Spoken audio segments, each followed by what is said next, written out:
prices of transportation increased by 300%. And then I used to collect certain amount as a salary. It means that I won't be able to feed the way I used to. But if you now surround yourself with people who have 4 Meccano generator in their house, they don't even know when NEPA take light or not. They will be forming. Do you get what I'm saying? They will just make decision not knowing that somebody leaves his house without ironing his clothes. But they will not think in that dimension because they don't operate there. Massive protests on the streets of Lagos, Abuja, nationwide, NLC TUC, as they agitate on the fuel subsidy removal under the current dispensation of Bola Ahmed Tinubu, saying no going back. Good morning, Lagos. Good day, viewers. My name is Isaac Abayomi Hajiboye. I remain your humble host on our daily newspaper, as we all know. Please join us, relax. Let's have your comment and observation as we kickstart today's episode. And with me on this program this morning, it's no any other one than a veteran, a freelance journalist, a campaign writer, a personal branding consultant, CEO, SAG Orume Branding Consultant. Good morning, welcome to the program. Thank you, SAG Orume Brand Consulting. Orume Brand Consulting, yes. It's a nice meeting you this morning. Thank you, Wale. Thank you for having me.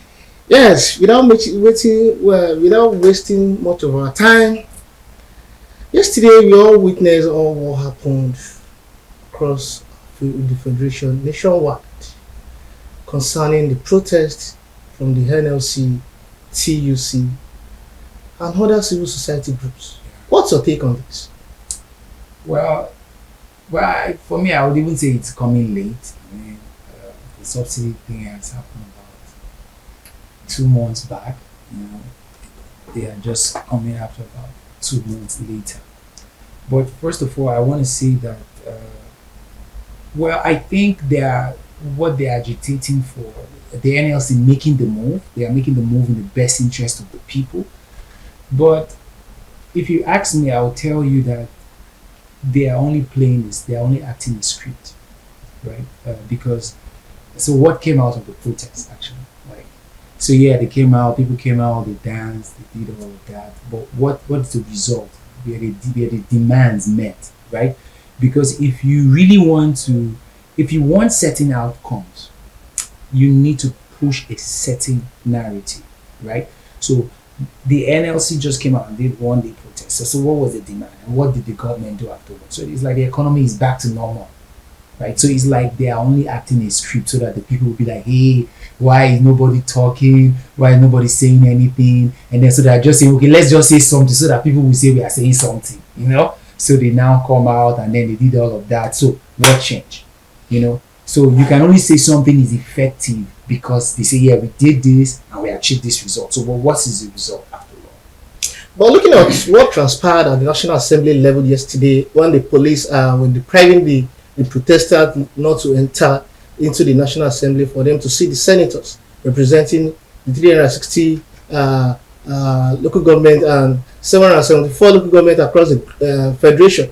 They pulled down the gates, and they are fortunate enough they were able to see the chief while it was assuring them that the agitations, the letters have gotten to the table of the Senate, that they should just allow them to also be involved in the recent keep in view prosperous.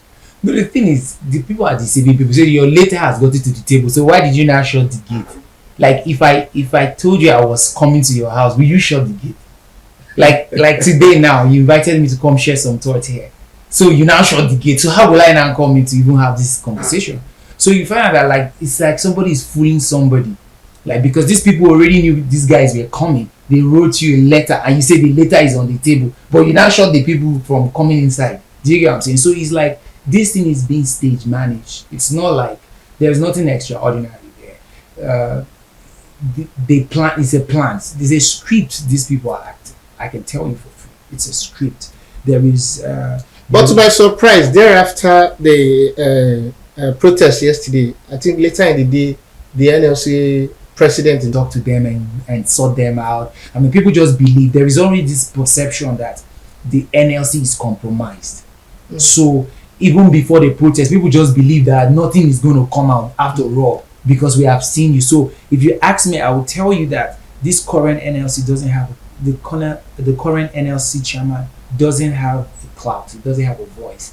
He doesn't wield power. Young people didn't turn out. The response wasn't as massive as it should. And if he really wanted result, he should have done what the likes of their Oshiomhole would do, where they will call for like 2 weeks. Just call 2 weeks. Let the economy.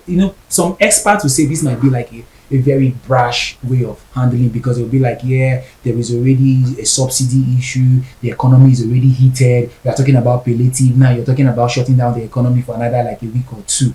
You could call off an indefinite strike. Let the economy, let the government know that you really mean business. It's not that you will just come, they will now give you Coke, you sit down, you drink the Coke, finish, and you now go back to business. That's not how to get result. If you really want result, you will make demand, you will put the government at a position where they do. Because how can you wake up one day and just say you're taking off subsidy? Right? You didn't even think about how it will impact the people. You didn't even think about what you will do to make that, to cushion the effect. You didn't even think about what you will do. No measures. It's over 2 months. 2 months. I mean, you took this thing off, and then recently the president addressed the country, and what they just tried to do with that broadcast is to say that the president is listening. The president is emotional. Listen, they didn't vote. I didn't vote for him per se, but you were not voted in. Well, that is even in the court, because his legitimacy is being contested. But the fact is, you said you wanted to be a president because you knew there was a challenge on ground. You knew there was a problem on ground, and you say you have the solution. You say you have the answer to solving the problem. And then we now saw, like even yesterday during the protest, we saw we saw Gbajabiamila with Ribado coming to talk to the media and saying to the media that they inherited this problem. Like this is a crazy situation. They inherited it like they are helpless. Like then why the problem has come on for 8 years before even the democracy. Listen, let's not even talk about before democracy. We're saying APC has been in power for 8 years, and this same Tinubu of a president, he was there supporting Buhari, right? And then he was even saying that he will continue what Buhari started. So he knew the problem now. So why are they now complaining that they inherited it? So in other words, they ought to have known that this is a problem. We want to solve this problem, and these are the measures, these are the things we will take to solve this problem. So you now see that this current government, I will tell you, I'm saying this thing, right? This current government have no plan. There is no development in their agenda. And let me say this, because I live in Lekki, right? I left Lekki that I was coming here. And because you gave me an address, I knew what to do to come here. So I was not guessing. Do you get what I'm saying? Exactly. It's not like a guesswork. Yeah. I knew if I left home by this, I told you I'll be here before this time. Do you get what I'm saying? I knew. I programmed it.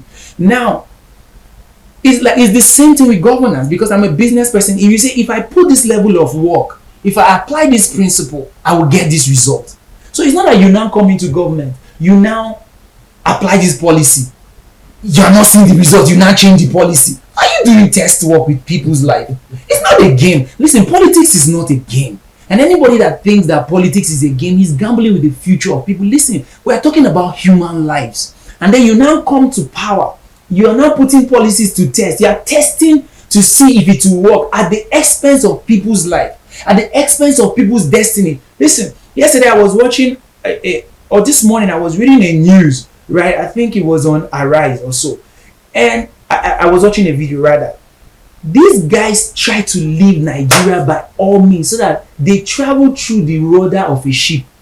The rudder of a ship. They didn't travel in the ship, but through the rudder. It's to say that we are done with this country. It's to say it is even better for us to perish than to stay in the country. And then you now come as a leader where people are feeling that way. You now come and you now make the situation worse for them, and then you now come to a national TV to address these people and then tell them that you know they are going through a situation, but there is nothing you can do about it. Do you get what I'm saying? That's not leadership. That's not leadership. Leadership is meant to inspire hope in people. It's meant to inspire hope in people. And leadership is about providing solution. Leadership is about solution. Anything leadership without results, solution, is not leadership. I'm following the pronouncement of the Mr. President when talking about the national broadcast. He said we make 1 trillion ever since the fuel subsidy removal has been done. Then the 1 trillion of a team, what are they doing? So that's why I said now, before Osinbajo left office, they said also that they have saved about 1 trillion from subsidy. This administration comes and says they've saved another 1 trillion. So that's about 2 trillion. But so where is the money? Do you get what I'm saying? What are you doing? I mean, so what are you doing with the money? Like, so, and then again, and then talking about this palliative thing, right? You say you want to give certain people palliative. For me, I would say that's not the right way to do things. Because if you give people palliative, right, it's like you are buying their birthright. Because why should I give you palliative?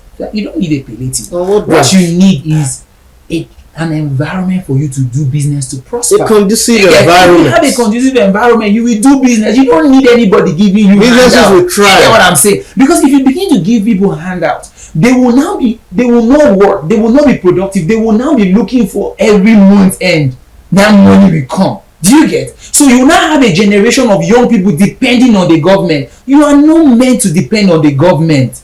The government is there to serve you. The government is there to create a platform for you to thrive. That's why when Nigerians are very creative people. Nigerians are very entrepreneurial. They don't need handouts. They don't need any palliative. They need a platform to thrive. So, because if a Nigerian goes to America, that's why when a Nigerian just leave these shores, he will just build house. He will just buy cars. You will think it's rituals. You will think he stole the money. He didn't steal it. It's just that he got into a system that works. And explore an idea. That's all. Nigerians have ideas. Just create an environment for Nigerians to execute their ideas. And listen, they will even be sponsoring your campaign. And on this note, we hope on the TUC and NLC presidents to give us the feedback on the meeting with the Mr. President yesterday, because a lot of Nigerians are hoping on them, for them to know, for we, as a common man, as a layman, to know our fate in this country. And moving ahead, in fact, all daily newspapers even carries the same headline this morning, saying, Labour protest hardship on Tinubu's wages. Meanwhile, New Telegraph says, fuel price hike, hardship, Labour meet with FG, suspend. I told you, like that's crazy. That's crazy. Can you imagine that's what you just pronounced now, that we didn't even know our fate yet? And that details of that story can be found on page 2, 4, and 5 of the New Telegraph this morning.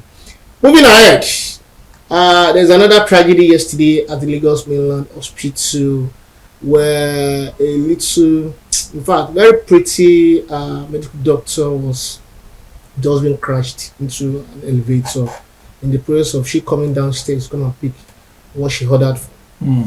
And it's a sad story, it's a tragedy, and it's a loss to the Nigerian Medical Association at large.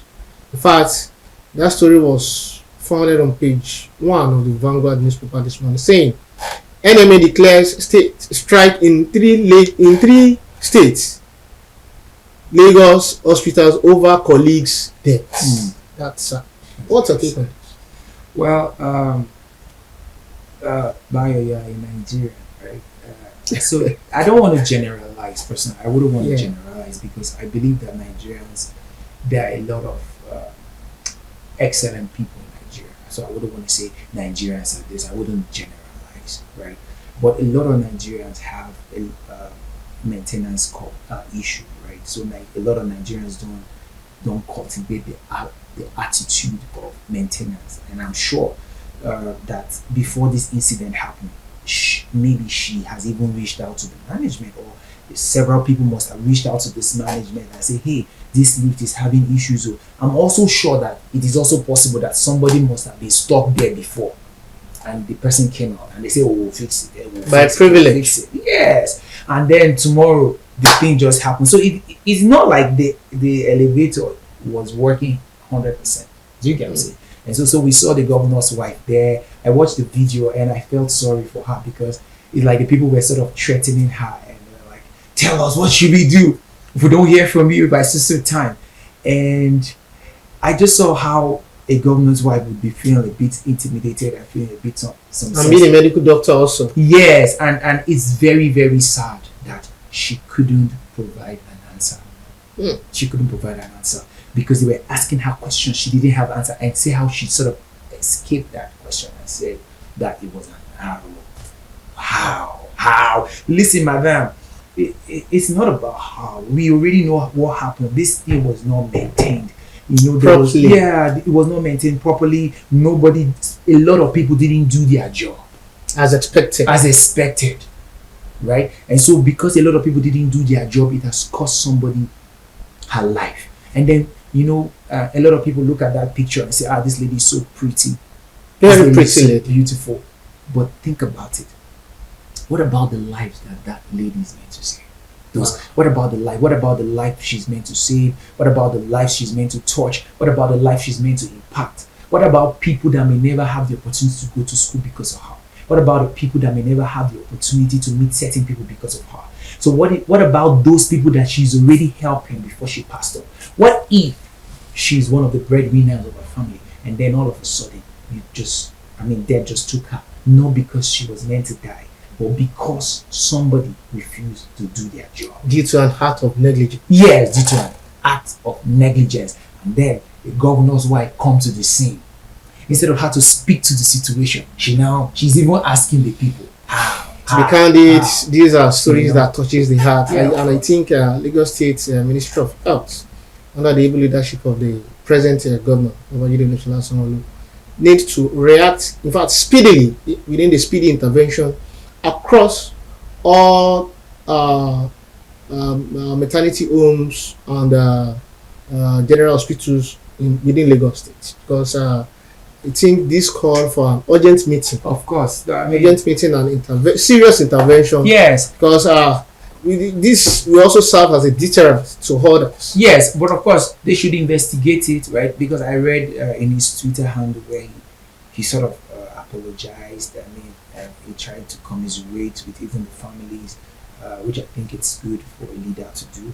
But beyond that, there should be measures in place to see that people who were responsible for this be brought to book, and then follow through on other ministries, and then I believe that there are also ministries that are involved or that are responsible for checkmating things like this, and then that ministry or that ministry should be empowered to do their job so that we can avoid such things from happening, so that we don't have like a government that only reacts. It's only when this thing happens they will now come and do press conference or release a press statement. No, we shouldn't have that. We should have a system, where people will trust that system, and then that system will mitigate against certain things happening. And on this note, we seize the privilege to implore all appropriate authorities in charge of all Lagos State General Hospitals to always react to any people brought to the table, because I believe certain people must have written to repair this elevator. But of course, yes, it is an open door for you to always react speedily to intervene in such matter. And moving ahead, there is ongoing ministerial nominees across the federation from the Nigerian Senate. We also Oyetola, Lalong, Bagudu, and others making the second ministerial list yesterday. What's your take on this also? For me, I would tell you that it's very straight. I am personally disappointed. So sometimes certain things happen. A lot of people said a lot of things, right? A lot of people said why Tinubu shouldn't be voted as president. A lot of people said he was too old. A lot of people said he's not capable, but I think one of the things they were saying that time was, hey, give him a chance, that it's not about him, don't look at his physical body, he's going to get the right people, it's not about him, it's about his team, he has a mind to pick the right people, he will pick technocrat. Okay, so everybody's like, but we also how the election went, right? But now it's time to get it took him another 2 months. This is why I said, if you know a government that is ready, then you will know. Man, why would it take it 2 months to pick your cabinet? But now we thought that he was researching technocrats to find great technocrats that he would bring to the table. But we didn't even know that he was looking at how you compensate people for what they have done. Because this ministerialists, they are more of politicians, the same people that help to bring the system where it is the same people you are bringing. So with what is happening now, you cannot expect anything. Listen, anybody that expects anything from this government is of all men miserable. So you should not look at the Nigerian government, look to God. Don't look at Nigerian government. And I want to say this, let me say this thing for free, right? It is not Nigerian government that will save this country, it's God, right? Anybody that is trusting on this government, his trust, he will be disappointed, let me put it that way, because development and the upliftment of the people is not in the agenda of these people. And then you should get it very, very clear. So you look at the Senate, look at who is the Senate president. So you now have, nobody is even contending anything. Look at the screening now. No, even when somebody... So people are even taking a bow. Come on. Even when somebody talked about... someone tried to probe into El-Rufai's case, they just didn't even allow the president, they didn't even allow that. Stylishly. Yeah, stylishly. They just avoided that. So you find out that you now have a government that just signs anything. So mediocrity will fly because it is the same circle. How can you have a network of friends running a country and think that country will thrive?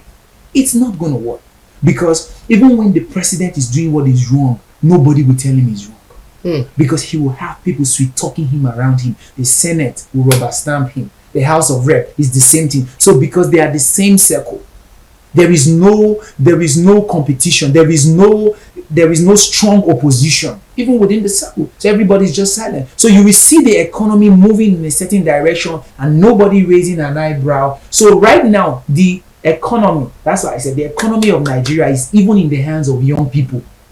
If you ask me, I'll tell you that the fate of this country is being determined by young people, right? And some people used to call them obedient, and then you see them on Twitter. They are the people that say this is the direction they want their country to go. And these guys are true in their heart. These are genuine guys. If you look at what these guys are agitating for, they are not even saying do anything extra. They are just saying we want the right people in power. We want people who have the right credentials. We want people who have the right capability. This is what we want in our country. This is the kind of development we want in our country. They're not asking anything extra. It's not they are saying this thing, we want evil. No, they are not proposing evil. They are saying we want a better Nigeria. We want a better health system. We want a government that works. You get what I'm saying? And so if you look at what is happening on Twitter, you will think that Twitter is you will think that the president of Twitter is what determines what happens in Nigeria, because that's the young people. They are the people that are the people forming the narrative right now. They are the people charting the course, and to a very great degree, these current governments tend to pay attention to what young people are saying, and then that's why you see that they will come up with a policy, and then people kick against it online, and then they will come and change it. Do you get what I'm saying? It is because they are sort of paying attention to what the people are saying. But in terms of just back to the question you asked, the screening process, for me, I will tell you that I'm really disappointed, because you're bringing the same old people who have the same old mindset with the same old principle to come and change the system. We're looking for a new Nigeria. We are rooting for a new Nigeria. And we need people that are the face of a new Nigeria, not bringing old faces to come and chart a new course. You can't bring old people to chart a new course. You want to chart a new course. You want to see a new Nigeria. Bring fresh blood. Bring young people that even young people don't even know about, but they are doing very, very well. And we're not even saying bring the person must be your tribe. No, just bring the right young people with the right credential who have the capability to make things happen. Leadership is about making things happen. No excuses. You don't come to power to give excuses. And so we see people coming into the ministerial cabinet. I mean, people we already know have negative track record. People we know have sentiments. And on this note, if I'm not mistaken, what you are trying to say in essence is that the ministerial list has just been nominated by nepotism. Nepotism, it is just reward. It's just rewarding loyalty. People who were loyal. And then if you look at what's happening in the judiciary, there is speculation that there will be a rerun. So if you look at the nomination list, you will see that he's just nominating people that will help him vote in their state. I'm talking about the young generation you just mentioned. That drives my attention to the immediate suspended EFCC boss, Rashid Bao. If that one should be nominated as a minister also, are we saying is it not among the youth of this country? See, people like Bauer, I mean, those guys were doing that. Because if you are saying youth at all levels, Bauer is a youth as a case study. So if you listen, the thing is this. So we're not even saying that all the elderly people should back up. That's not what I'm saying. I'm saying, someone once said, a wise man said that you go to war with the wisdom of the elders and with the strength of young people. Yeah. So we're not saying that all elderly people or older people are bad. No, we're saying there should be majority of Nigerians are young people. They should be represented. You cannot tell me you understand how I feel when there are no young people in your cabinet. You can't say that because I am not represented on the table. So who is speaking my mind? Do you get? So somebody has to be there who understands what I am going through, who feel what I'm feeling, so that when you are doing something, he can tell you, hey, there's somebody who is, because if you form a policy, you might be forming a policy and you're thinking about just the business community. But somebody will be like, man, there is a guy there that has not eaten for 3 days. Oh. There is a guy there that is living under the bridge. Oh. Who? This policy is for who? So don't we form a policy for the guy that is living under the bridge? What about the guys that want to go to school but don't have money? What about the guys that have ideas but don't have money? So you can now begin to think in that light and think that, okay, let's create a policy that will favor this set. Let's create a policy that will favor this set. Why? Because you have people represented on that table. But when you have people who are highly placed, who are disconnected from the society, they will only be forming policies that don't favor anybody. And that's why you see people agitating. And that's why you will come and remove. Because if you had young people around you, they would have told you, that somebody's salary will not take them to work again. Because if prices of transportation increase by 300%, and then I used to collect certain amount as a salary, it means that I won't be able to feed the way I used to. Do you get what I'm saying? It means that you are going to put people in poverty. And then you say, Baba, man, this thing no go. This thing a good thing, but what we go do for that guy we get 50K? What we go do for that guy we get 100K? Because that guy we get 100K, they send 30K give momsy. Now, if you increase this thing, you don't go get money, say give momsy. Momsy if you die. Do you get what I'm saying? So you will have people who will bring real emotion, practical cases to the table. But if you now surround yourself with people who have 4 Meccano generator in their house, they don't even know when NEPA take light or not. They will be forming. Do you get what I'm saying? They will just make decisions not knowing that somebody leaves his house without ironing his cloth. But they will not think in that dimension because they don't operate there. Do you get what I'm saying? So, but if you have somebody who knows what that feels like, they will advise you appropriately. So, in my own analysis of what happened during this screening, I will just tell you it's just rubber stamp. The senator is rubber stamp. And you talked about Bauer.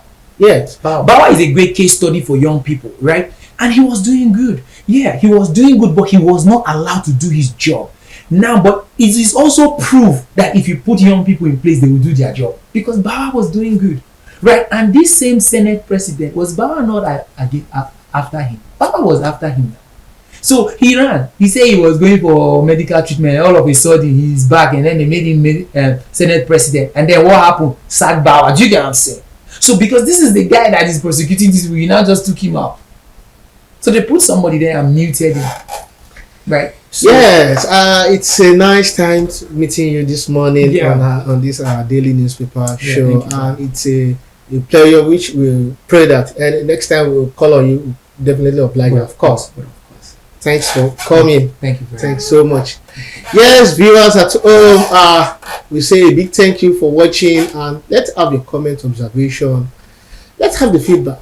Communication without feedback is not yet complete. Saying bye for now today.